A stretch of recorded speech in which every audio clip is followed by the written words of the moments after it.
Good afternoon, everyone, or good morning, depending on your time zone. I'm Lynn Barris, the Director of Marketing for Netor, and I'll be the moderator for today's webinar. Before I introduce our presenter for the day, I wanted to just remind everyone that our Netor webinars are meant to be very interactive.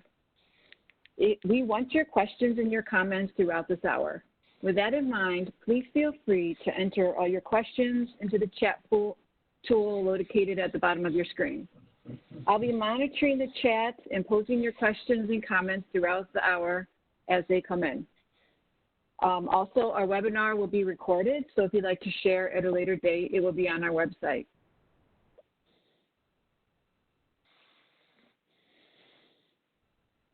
Okay, and I'd like you to meet our presenter for today's call. We're lucky to have Jim Wilson joining us today. Jim is a senior consultant here at Netor, and Jim works with all of our clients implementing projects related to procurement, working capital, and treasury management solutions. Jim has a background in accounting, finance, and treasury. After talking with Jim, we realized he receives a lot of questions from the clients he works with related to this topic of cash management. So what we decided to do was answer the most common questions that he is asked out on the road.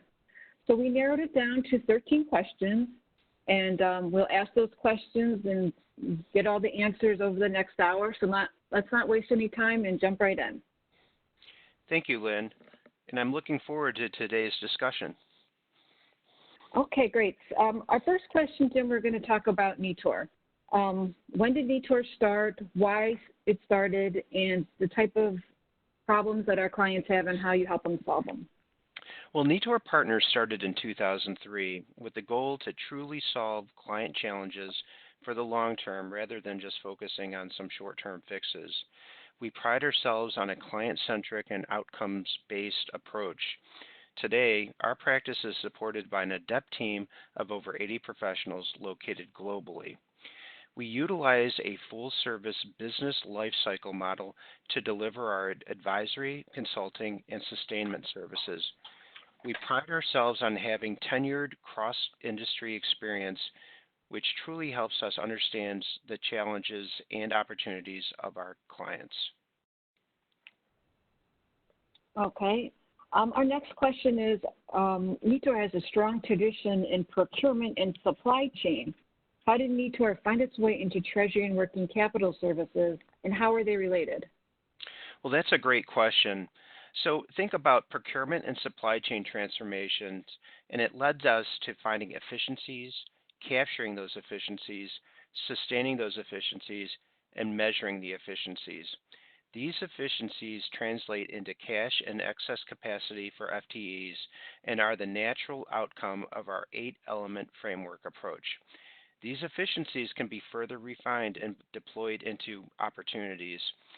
This is where our treasury and working capital practice comes in to look at how these efficiencies captured from procurement and supply chain transformations can be sustained and redeployed back into the business model through assessments, strategy ideation, and working capital transformations that in all cases can be enhanced through tech. To illustrate how this comes together, think of a procurement and supply chain transformation as a way to improve deep drilling methods for an energy company to find and produce even more oil. So with the improved methods we introduce, new sources of oil are found and are in the process of being captured.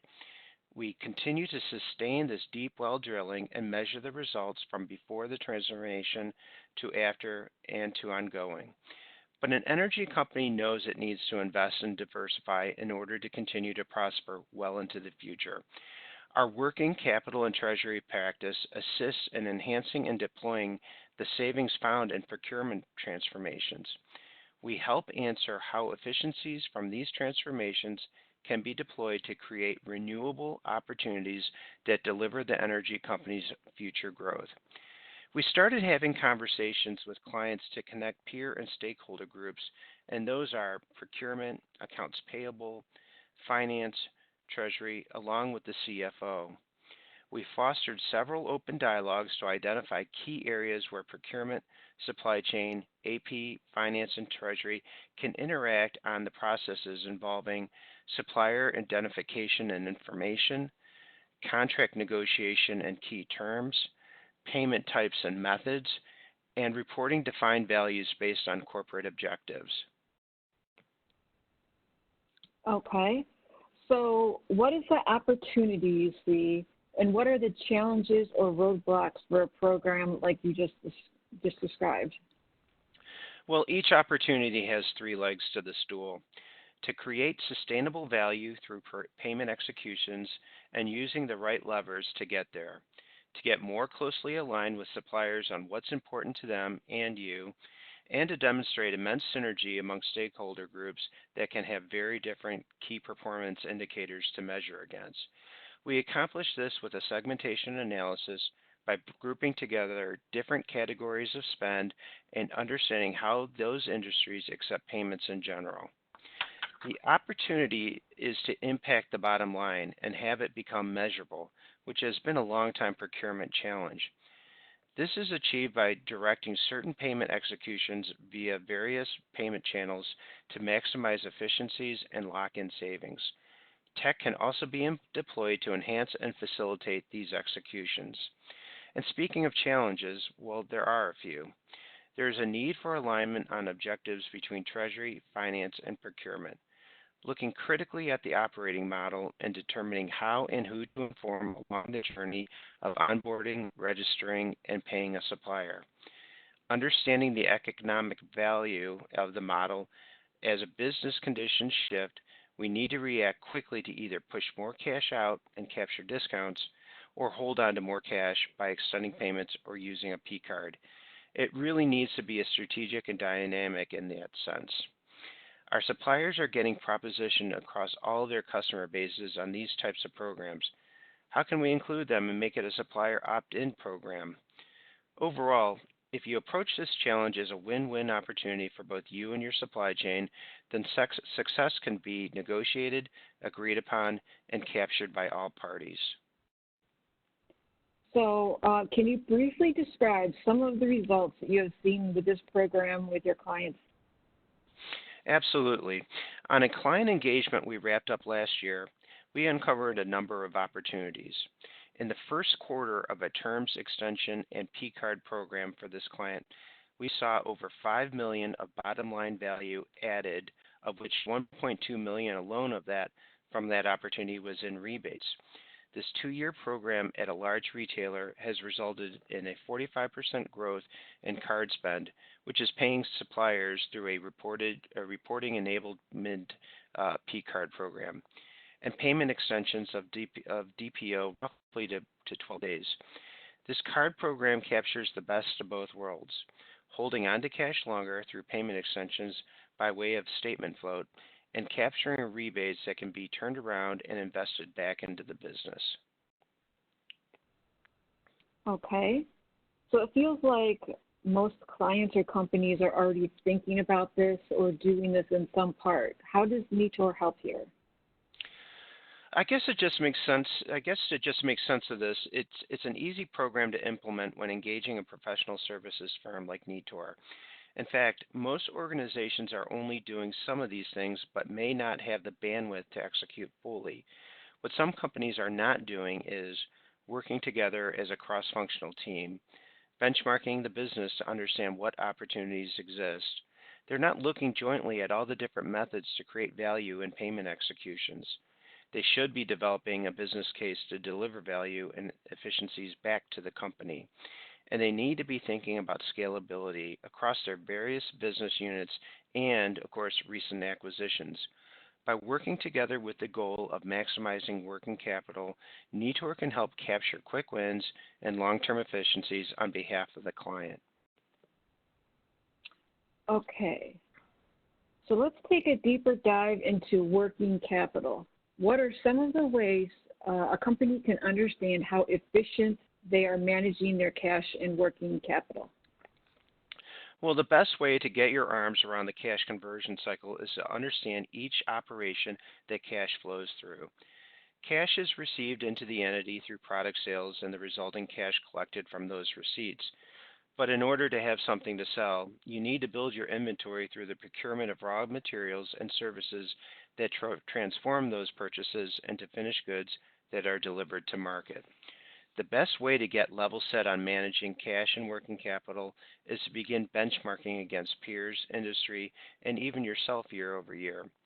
Self benchmarking allows you to track how well you are doing over time in measuring and capturing the impacts of process improvements and projects. The key performance indicators that you'd like to use to measure up against are days payable outstanding, days sales outstanding, days inventory outstanding, and of course the cash conversion cycle, along with gross margin.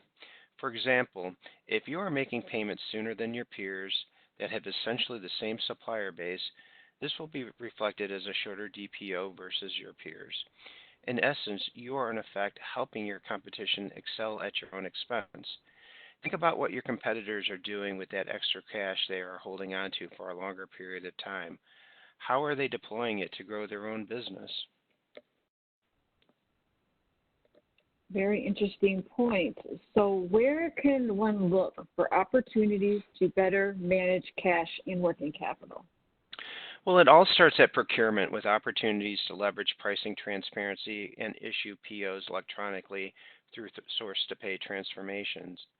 Once the invoice gets received electronically by AP, invoices and POs can be matched with goods receipts automatically and settled, leading to automated entries that clear the AP subledger with journal entries booked to the general ledger.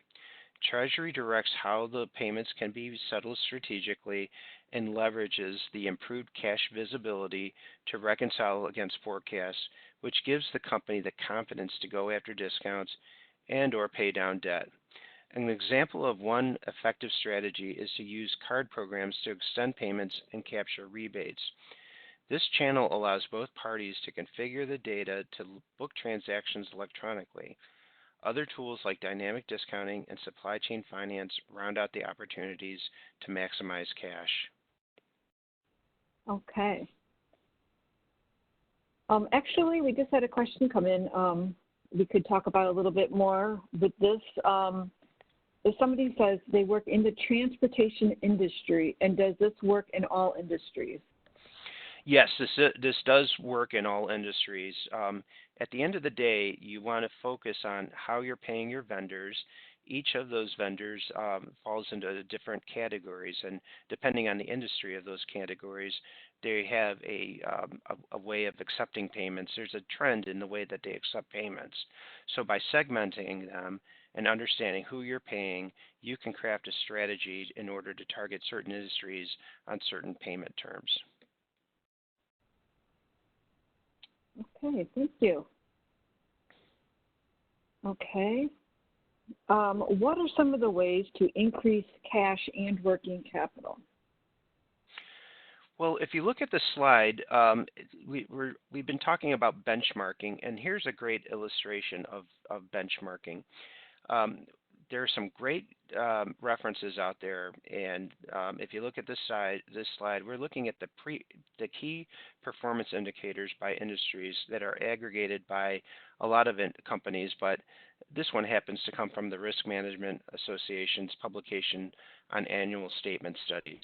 What they do is they look at the different industries and look at how different industries are doing with their days sales outstanding, days inventory outstanding, days payable outstanding, net working capital days, and return on capital employed. So armed with this information, we can look at your benchmarks and see where you are falling short versus your peers in industry. There are solutions available to enhance each KPI benchmark. For example, if you're falling short versus your peers on days payable outstanding, there are ways to improve this by extending payment terms through negotiated terms, card, or even supply chain financing. Another way to increase working capital is to offer expedited payments in exchange for negotiated terms with discounts or employ a dynamic discounting program. The discounts and rebates you capture represent spend your company does not have to make. In essence, you are holding on to a tranche of cash longer, which can be redeployed into improving your growing company. And don't forget, with discounts and rebates, you just lowered your gross margin by purchasing goods and services at a discount. Okay. And another question came in regarding this slide. It says, are these actual based on your clients or industry data? This is industry data, and again, we rely on Risk Management Association's publications of annual statement studies. There are a number of other studies that are out there from different entities, but the RMA has been pretty consistent with publishing these studies year after year, and they're very reliable data, and they scale it between smaller, mid-size, and enterprise entities. Okay. So to get to the root of it, how can managing cash and working capital efficiently be translated into a renewable value? Well, terms extensions free up cash. For example, if my payment terms move from net 30 to net 45 days, this frees up cash for 15 days while your inflows of cash continue to be collected. This allows your company to use this freed up cash and make sound investments like paying down debt, investing in organic or inorganic growth, or using the funds to launch other process improvement projects that yield efficiencies. Along with the permanent shift in payments, good investments from this redeployed cash will continue to yield savings or earnings into perpetuity. Additionally, capturing discounts or rebates is another way of increasing working capital by holding on to more of your cash and paying out less.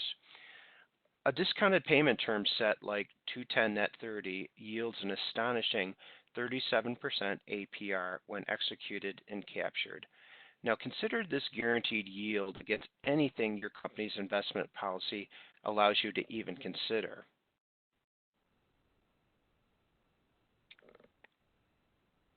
Okay. So our next question, who benefits from these efficiencies created by sound cash and working capital management? Well, both the buyer and supplier benefit from these efficiencies. The buyer benefits from terms extensions and or discount and rebate captures. Again, extensions allow you to hold on to cash longer with the option to be redeployed. Discounts and rebates allow your company to lower your product and service costs.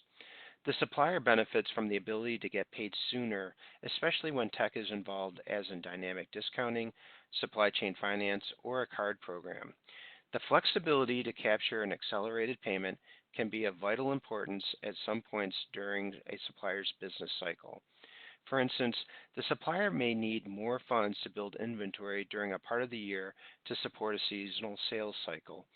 In addition, transactions from these programs can be configured to clear the accounts receivable subledger and post to the general ledger automatically. That helps save time and energy from the accounting staff. Okay, and we had another question come in, and it says, which department owns this process? Well, it's really it's the company. You have procurement involved, shared services, accounting, financial planning and analysis, and treasury. What needs to be done is a steering committee needs to be put in place to look at all these opportunities to become more efficient. We're not operating in a vacuum. Something that impacts procurement ends up down the line impacting treasury. So it's better to just get on the same page, create a steering committee, and look for ways to be more efficient.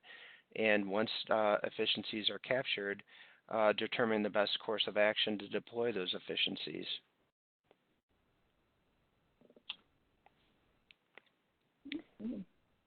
Why focus on cash management and working capital?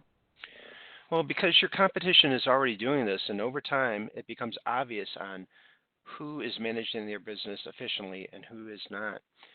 Companies today are tackling their obstacles to improve and become more efficient, knowing that the payback is too large to ignore. The best practices and tools to facilitate these improvements are already commonplace, proven, and well known among your company's key influencers. Those are your senior management, board members, bank advisors, and even active shareholders. So, where do you want to be when an equity analyst for your industry calls out that your key performance indicators lag well behind your peer group and industry? Equity analyst reports do have an impact on your share price, and part of your board members' responsibilities are to safeguard shareholder value. Is it better to wait until the board and senior management realize there is a problem with the way your company is managing cash and working capital? Or is it better to be ahead of the curve and take an active approach to improving? Okay, so now that you walked us through the benefits, let's walk through a client case study to demonstrate your points. Yes, and as we mentioned earlier, we had the opportunity to assist a $5 billion retail company with a transformation. We looked at the strategies surrounding discounts, terms, payment methods, processes, and technology, along with adherence to contracts. In this study, the client had $1 billion in spend, but we focused on a strategic $300 million tranche of spend that was in scope. Of the 120,000 annual invoices, we focused on just 60,000 that were in scope. For the transactions that were in scope, they ranged with an average transaction size of about $12,000.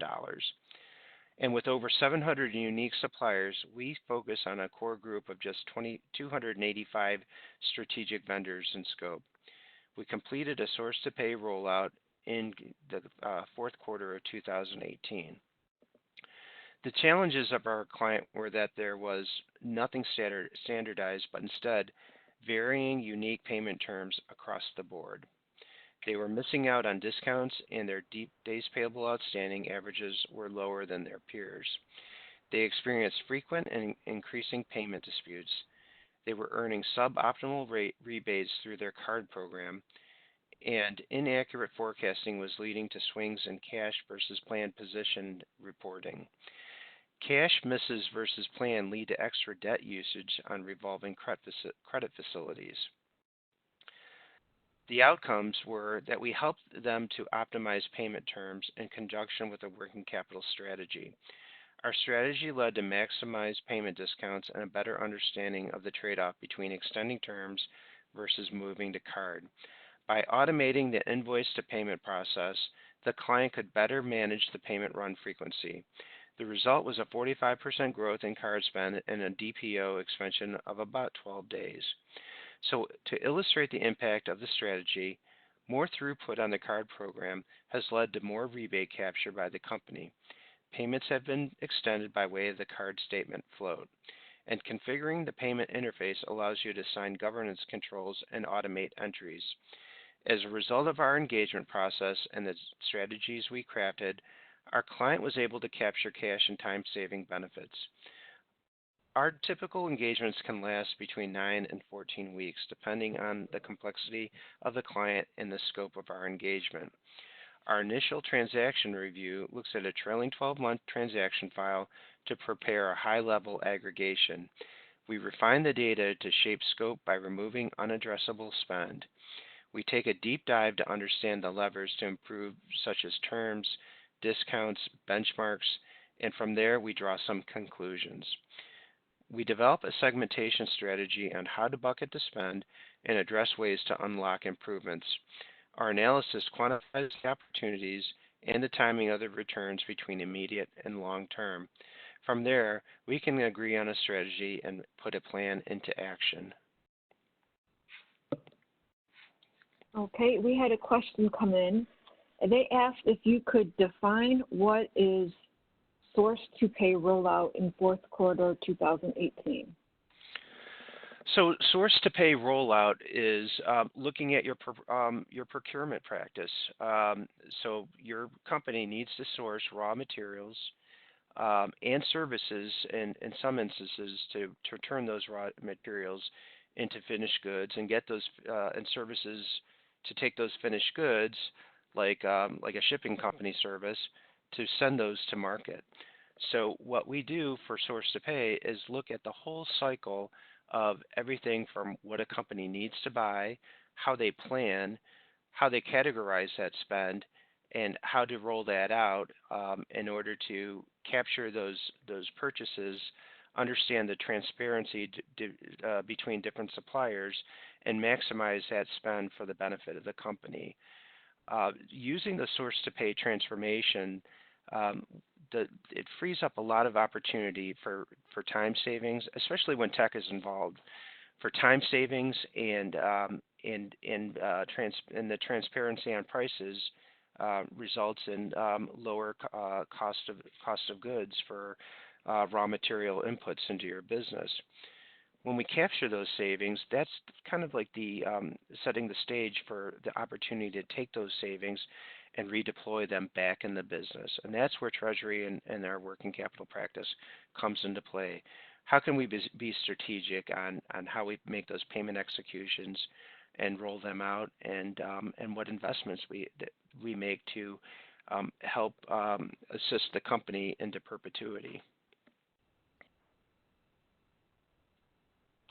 Okay, and probably the most common question you are asked, Jim, for someone working in procurement, what is the first step to get something started with working capital? Well, absolutely. Use your annual planning process to uncover how well you did year over year and to set the stage for new objectives for the upcoming year. Remember that some of your goals for the upcoming year may be absolute mandates and not some sort of lofty goal. So how are you going to deliver on a mandate to lower costs if you don't have a solid plan and a team in place that can help facilitate it? To facilitate these goals and objectives, start a steering committee between procurement, finance, and treasury to script a joint strategy using streamlined processes, best practices, terms, discounts, payment methods, and tech. Segment your supply base in order to determine what suppliers are likely to opt into the program and stress the benefits that accrue back to the vendor. Size the potential of the opportunity and get buy-in from your steering committee. Execute the strategy and track the progress on reaching your goals. Okay. We've had another question come in towards the end here, and it says, do you have to complete a source to pay to do this? No, you don't. For a working capital analysis, we can actually go in and look at your payment history and look how you're paying your vendors, your term sets, your method of payments, and we can craft a strategy from there. It's relatively straightforward to do. There's a lot of benchmarks to look at how you're doing versus your industry and peers. The great thing about having a source to pay transformation is a lot of the savings that are captured through a source to pay transformation can be redeployed into a working capital and treasury program in order to look for additional savings and opportunities as well as renewable values. Okay. So we've come to the end of our presentation, and if there are any other questions, please feel free to answer right now and we can take them. If you would like to ask a question, you can definitely come to our website or drop us an email at info@netourpartners.com if you think of something in the future. And Jim, nothing else is coming in, so I wanted to thank you very much for your time today. Thank you to everyone who joined us and shared this half hour with us. Please reach out with any questions, visit our website, and please join us on our next webinar. We look forward to seeing you there where we will discuss public sector procurement. So thanks, Jim. Thank you, Lynn, and thanks for everyone that joined. Thank you, and until then, we'll see you at our next webinar. Bye-bye. Bye.